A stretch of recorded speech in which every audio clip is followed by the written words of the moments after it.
Hello and welcome to Rajya Sabha Television. I am Akhilesh Suman and you are watching special interview. Prime Minister Narendra Modi is going to Seoul very soon. And this is not the first time he is going to Seoul. He has also gone there in May 2015. Korean president also came here in 2018 and there had been many high-level visits between the two countries. And even former Prime Minister Manmohan Singh was in Seoul in 2012. So there must be something very interesting between the two countries. And here with me, a very special guest, Korean ambassador in Delhi, Mr. Shin Bong-Kil. Ambassador Bong-Kil, welcome to Rajya Sabha Television. Thank you, my pleasure. There must be something very interesting between the two countries going, that Prime Minister chose again to visit Seoul. What's that thing that you feel about it? Well, I think the timing says everything, that Prime Minister in this very hectic election time visits Korea means that the two sides has a very important substantial agenda, and the two sides agree to elevate urgently this relationship between our two countries overall, particularly in economic agendas and people-to-people exchange agendas. Right. But you know that the way India and Korea had been cooperating, we hardly find any hiccup. We had a comprehensive economic partnership agreement signed between the two countries. So how do you think that economic relations between the two countries going on? Well, actually, it's trade-wise, investment-wise, everything is going up. And we had last year more than 20 billion US dollars trade volume, and it's increasingly growing. And investment is also coming on. From Korea to India? Mostly from Korea to India. Recently, Hyundai Autos, it's a brother company, Kia, invested more than $1 billion, and they almost completed the factory in Andhra Pradesh. It's a big, huge factory there. And so I think India is more and more important to Korea. And particularly the two sides has the policies converges. Act East policy and Korea's new Southern policy converges on this time. So I think this is a very important period of time that the two countries increase their cooperation in a dramatic way. Recently, Samsung had established largest manufacturing plant in India, and it is told that it is the largest mobile manufacturing plant in the world also. Yeah. So how do you think that what Samsung found in India that it opened such a huge factory? Well, you see, as you know that previously China was Korea's the best in investment destination. Right. But the Chinese market is now become very competitive, and Chinese companies also very competitive, became very competitive. And now Korean big companies sees India is a more promising kind of frontier of investment and economic cooperation. And also India is a huge market, and market is growing actually. Right. Even though your per capita income is not so impressive, but it's increasing, and I think that everybody sees the market very promising. Right. So I think this India becomes a very competitive place for international companies. Samsung is one of them. I hope that Samsung and other Korean big companies' presence here become bigger and bigger. You have spoken a very interesting thing that Korean company had earlier been going to China in the first, and now the market has become very competitive. That means the labor force has also become very costly in China? I think so. Everything, you see, the price and the labor price, everything is going up. And but still, India has quite the potential. And India, actually, when I compare it to 20 years ago, I was there in China. Oh. India is now, you see, every state, central government and state government, they are trying very hard to compete each other to invite foreign investment and make in India policy. And Right. your ease of doing business has your rank has went up a lot. So that means that India is now the investment environment is much better than before. So it's natural that foreign companies would like to come here and to invest in here and make employment. And I think India will, I think in 10 or 20 years, India will really become a big two player in the world economically. Oh, right. Everyone knows that South Korea was one of the major countries that had invested in China, and Chinese growth. If Chinese growth has gone up so high, so South Korea is one of the countries which has invested. So, on the same yardstick, when you see India, do you think that India is also growing in manufacturing or ease of business that you are telling or many are telling? It is also becoming investment friendly?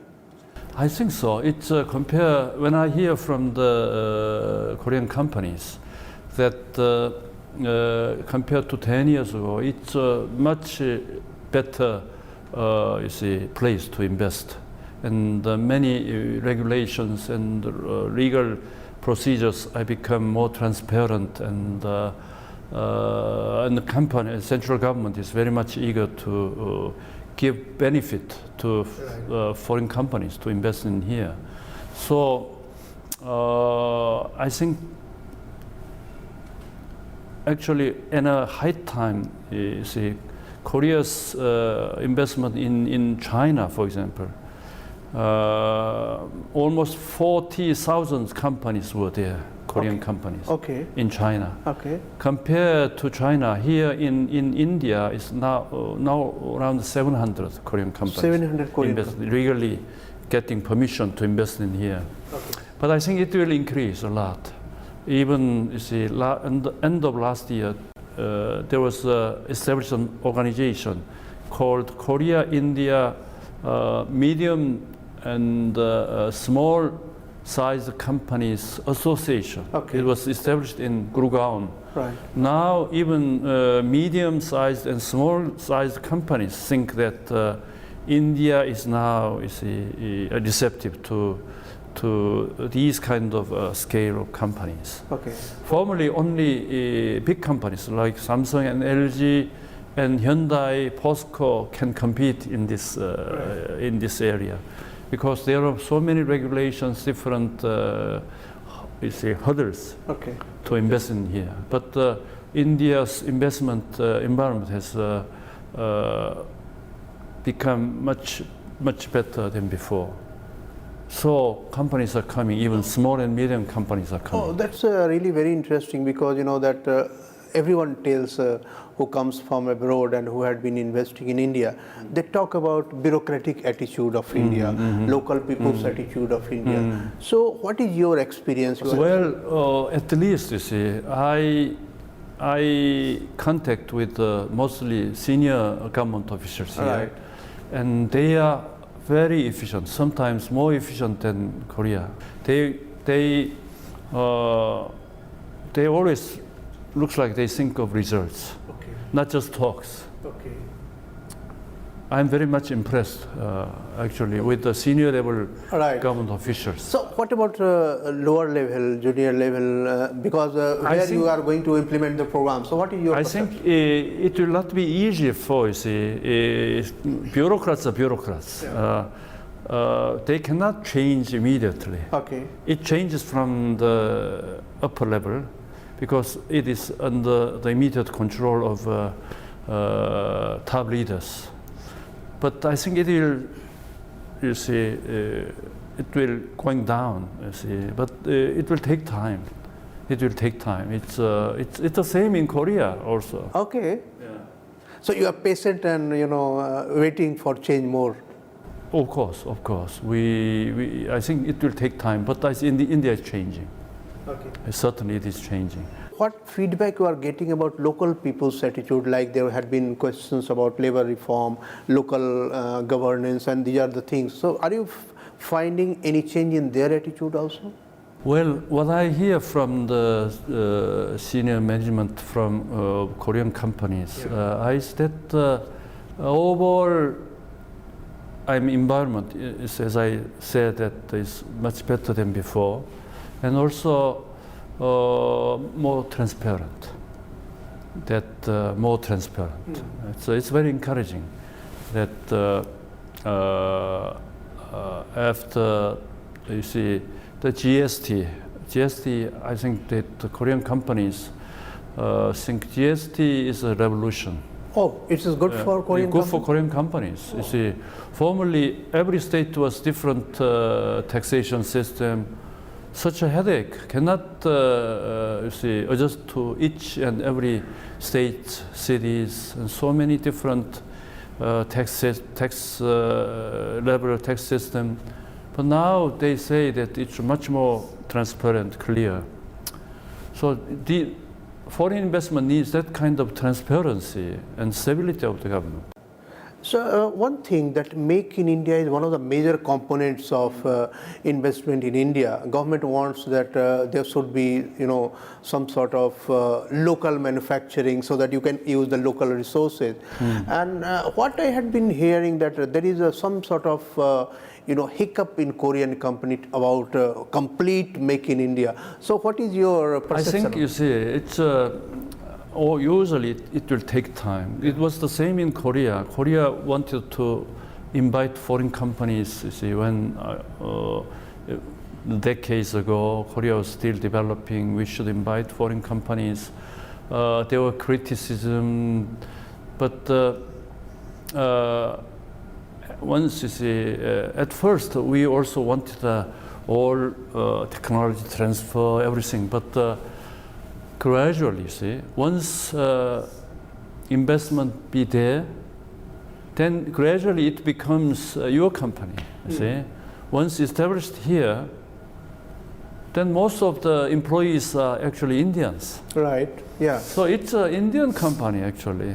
Still, compared to our investment in Vietnam and Indonesia.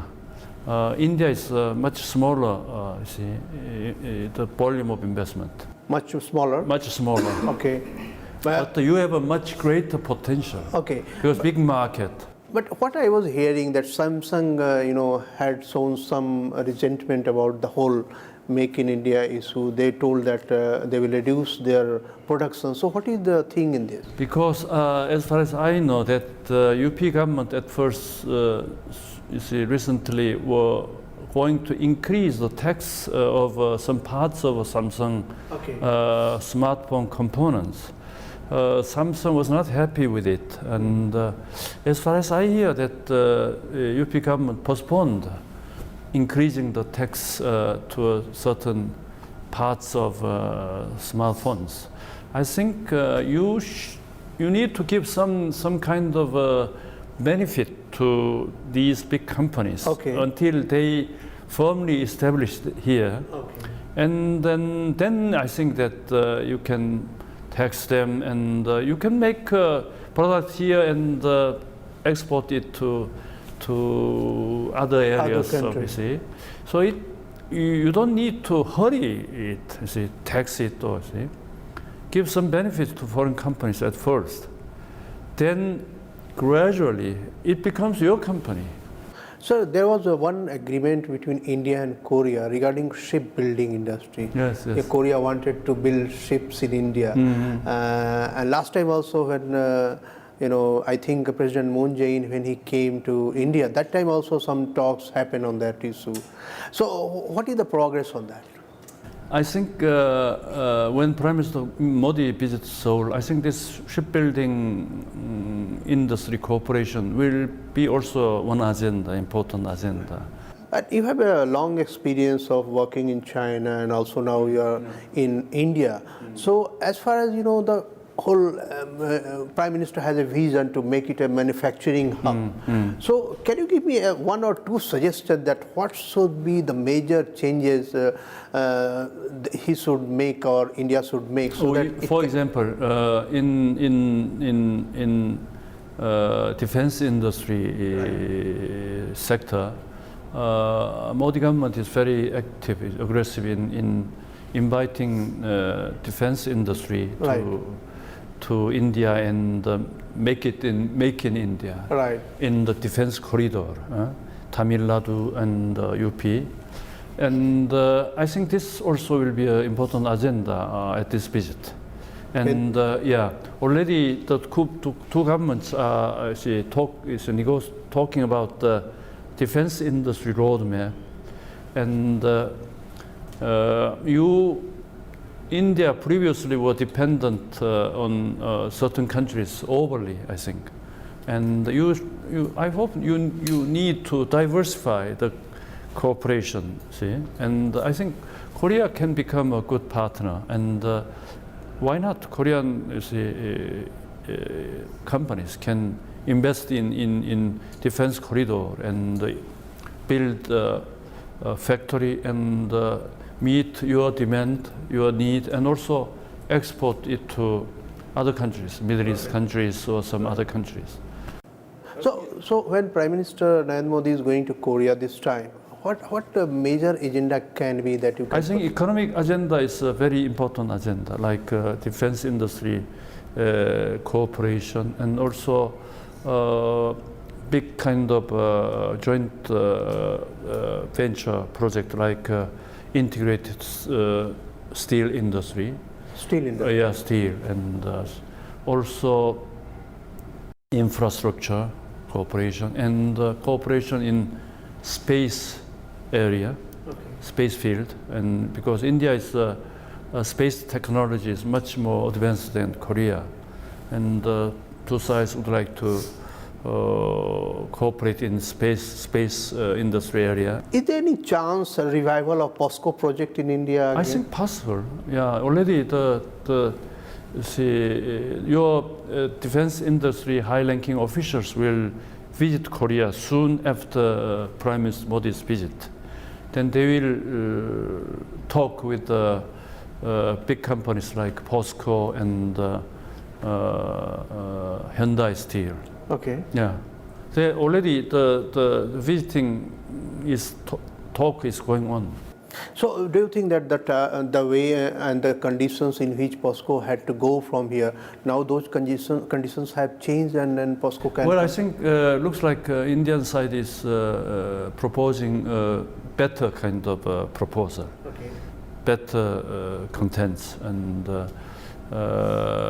actually when Odisha project was failed, it was quite a shock to POSCO because it took so much time and money, and now Indian side is proposing a different kind of contents. It's already land is there in different state, in other state. In different area. So it's a more which states are interested in POSCO project? A couple of different, I think, states. 6 states? No. A couple of different states has an interest to invite investment from Korea. Okay. Like Jharkhand or Chhattisgarh? I don't want to elaborate this. Do you see India just from the economic point of view, and or do you also see India from a strategic point of view? I think strategically also India is very important. India's international stature is going up, and politically, internationally also very important country. You took a lot of different initiatives like solar energy initiative, and you are the member of BRICS, and your economy is growing up and from 6 to 5 to 4 and 3 and ultimately number G2. Right. Everybody sees its potential is great. So India has adopted, Act East Asia policy. Yes. And South Korea had adopted, Asia Plus policy, I think. So is Yes. there any convergence between the two? Yes, of course. Actually, for a long time, China was very predominant Korea's economic partner. Right. Our trade volume between the two countries was last year 250 billion US dollar, compared to 20 billion US dollar with Korea, India. Then more than 10 times. But I think from now on, Korea and India's trade and investment volume will increase a lot. So I was talking about Act East Asia policy of India. So do you think that it is creating an atmosphere in the whole Southeast Asia? I think so. Or East Asia? That Act East policy means that particularly in economic area, Modi government puts more importance on Asian countries, including ASEAN and Korea, Japan, maybe China, than your cooperation with the European or United States. All right. So you are putting more importance on developing countries, which is similar condition, and particularly Modi government puts its relationship importance on its relationship with Japan and Korea. That means that Japan and Korea is more suitable partner for you, Right. than your relationship with the United States or some European countries. And we are doing with Japan and Korea anyway. Seoul means South Korea has announced recently that Seoul Peace Prize will be given to Prime Minister Narendra Modi. So Angela Merkel also had been given earlier same prize, and it is considered that Seoul Peace Prize is like gateway to major, understanding, contribution to the world. So, what do you think that Prime Minister Modi's contribution is there so that he is felt eligible for Seoul? Oh yes, Seoul Peace Prize organization, Seoul Peace Prize Foundation is a completely independent organization. Right. It's government cannot and has not interfered in any kind of selection process. And this time, Seoul Peace Prize Foundation announced that Prime Minister Modi's contribution toward the world peace. He was proactive in engaging with other countries, and also his contribution to the growth of Indian and global economies, right. And also his contribution toward enhancement of Indian people's overall kind of life index. That's because India is such a big country. The growth of Indian economy, I understand it contributes to world peace. Can we drive her to yes, the peace and the prosperity. And it also talks about Modinomics. Peace Prize uses the Modinomics. That is very striking. So, how did you see Modinomics? Yes, Modinomics is it's very active. The cooperation with other countries, inviting foreign companies and Make in India and Clean India and Technology India, all these kind of very reform-oriented economic initiative, including GST, and that made India much more a popular place for investment and economic cooperation. And I think it helps making India grow economically. This is after all 1.3 billion population and the economic growth of 7%. It's really remarkable. Korea is a little more than 50 million population, and now it's around 3%. Still, developed countries think that 3% economic growth is It's a really phenomenal growth. And 1.3 billion every year, 7 point, sometimes 8 point growth rate. It's a remarkable one. If this continues I think 10 years or 20 years, you will become another China and economic powerhouse in the world. At the time of Korean War, India was one of the countries that was very active and tried to establish peace between the two Koreas. So do you think that at the time now, when you are talking to North Korea and you are trying in a very positive manner, you are also in a dialogue with USA, do you think that India can also play a role, India also can be helpful in this process? I think so. India, historically, you took a peace initiative. You sent a medical team in the Korean War, and you sent a custodian forces. So you contributed very peacefully in Korean wartime. And I think you can also peacefully contribute. India is such a strong now international power that you can contribute. That in what way India can? I think that non-proliferation is important, and also whatever way that you can persuade North Korea that to give up this nuclear project. Thank you so much, Ambassador, for talking to Rajya Sabha Television. And let's hope that India-Korea relationship become one of the model relationship, and also it can give development with inclusiveness and empowerment of all the nations without hegemonistic attitude. Thank you so much. It's my pleasure. Thank you. Thank you so much, Ambassador. Thanks. And that's all in this episode of Special Interview. We will come again. Keep watching Rajya Sabha Television.